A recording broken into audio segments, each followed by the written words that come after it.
શ્રી ગણેશાય નમઃ. જય શ્રી કૃષ્ણ, જય માતાજી. સ્વાગત છે તમારું અમારી યુટ્યુબ ચેનલમાં. મિત્રો, અગાઉના વિડીયોમાં આપણે શ્રીમદ ભગવદ્ ગીતાના 4થા અધ્યાયનું મહાત્મય સાંભળ્યું. આજના આ વિડીયોમાં આપણે શ્રીમદ ભગવદ્ ગીતાના 5મા અધ્યાયનું મહાત્મય સાંભળીશું. આપને આ વિડીયો કેવો લાગે તે અમને કમેન્ટ બોક્સમાં અવશ્ય જણાવજો. અને આપને જો આ વિડીયો પસંદ આવે તો વિડીયોને લાઈક કરજો, શેર કરજો. અને આપ જો અમારી ચેનલ ઉપર નવા હો તો અમારી ચેનલને સબસ્ક્રાઈબ કરી બાજુમાં આવેલા બેલ આઇકનને જરૂરથી પ્રેસ કરજો, જેથી કરીને નવા વિડીયોની નોટિફિકેશન આપ સુધી તુરંત જ પહોંચી શકે. ધન્યવાદ. 5મા અધ્યાયનું મહાત્મય. શ્રી ભગવાન બોલ્યા, હે દેવી, હવે સર્વજનો વડે સન્માનિત 5મા અધ્યાયનું મહાત્મય કહું છું, તે ધ્યાન દઈને સાંભળો. મંદ્ર દેશમાં પુરુકુત્સરપુર નામે એક નગર છે. તેમાં પિંગલ નામે એક બ્રાહ્મણ રહેતો હતો. તે સર્વથા નિષ્કલંક વેદપાઠી બ્રાહ્મણોના પ્રસિદ્ધ વંશમાં જન્મ્યો હતો. તેણે પોતાના કુળને યોગ્ય વેદશાસ્ત્રોના સ્વાધ્યાયનો ત્યાગ કરી ઢોલ નરઘા વગાડી નાચ ગાનમાં મન લગાવ્યું. ગીત, નૃત્ય અને વાજિંત્રો વગાડવાની કલામાં પરિશ્રમ કરી પિંગલે ઘણી પ્રસિદ્ધિ મેળવી હતી અને તેના દ્વારા તે રાજભવન સુધી પહોંચી શક્યો હતો. હવે તે રાજાની સાથે રહેવા લાગ્યો અને પરાઈ સ્ત્રીઓ સાથે ભોગ વિલાસમાં રહેવા લાગ્યો. તેનું ચિત્ત સ્ત્રીઓમાં જ રમતું હતું.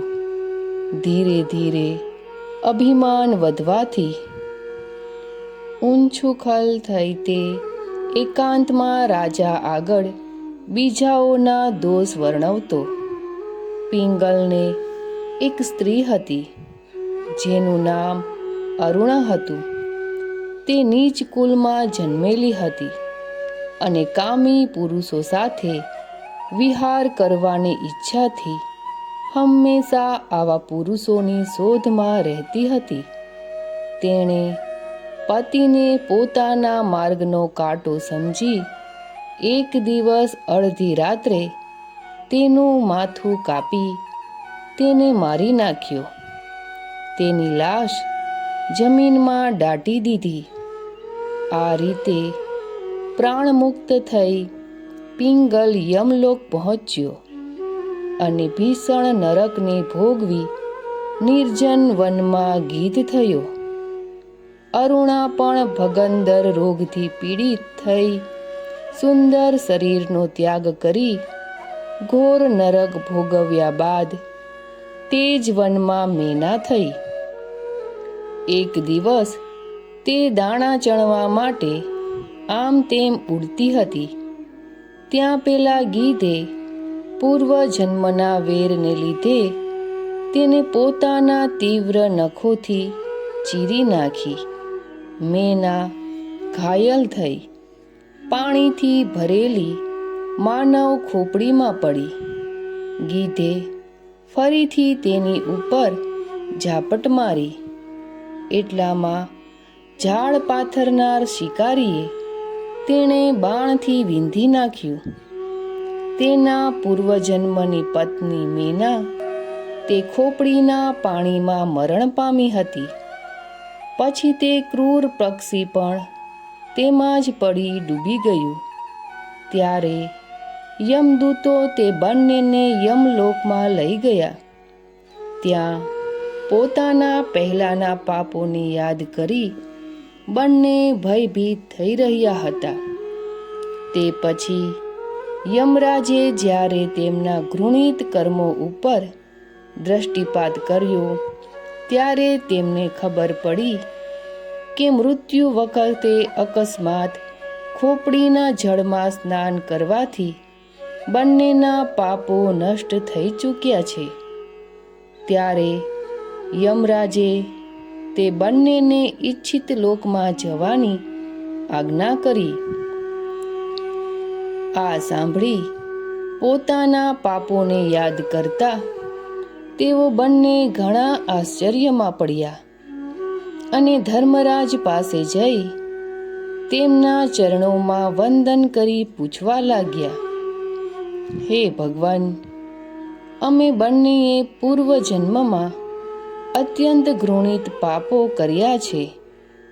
પછી અમને મનોવાંછિત લોકમાં મોકલવાનું શું કારણ? કૃપા કરી આપ જણાવો. ત્યારે યમરાજ બોલ્યા, ગંગાના કિનારે વટ નામના એક ઉત્તમ બ્રહ્મજ્ઞાની રહેતા હતા. તેઓ એકાંતવાસ કરનારા, મમતા રહિત, શાંત, વિરકત અને કોઈની સાથે દ્વેષ ન રાખનારા હતા.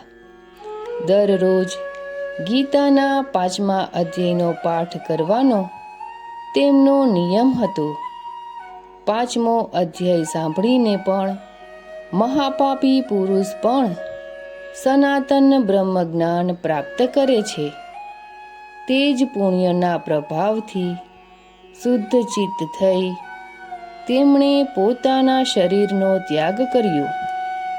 ગીતાના પાઠથી તેમની કાયા નિર્મળ બની હતી. તેઓ આત્મજ્ઞાન મેળવી ચૂક્યા હતા.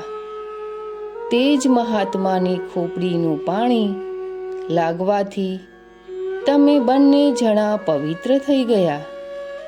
માટે હવે તમે મનોવાંછિત લોકમાં જાઓ, કારણ કે ગીતાના 5મા અધ્યાયના મહાત્મયથી તમે બંને શુદ્ધ થઈ ગયા છો.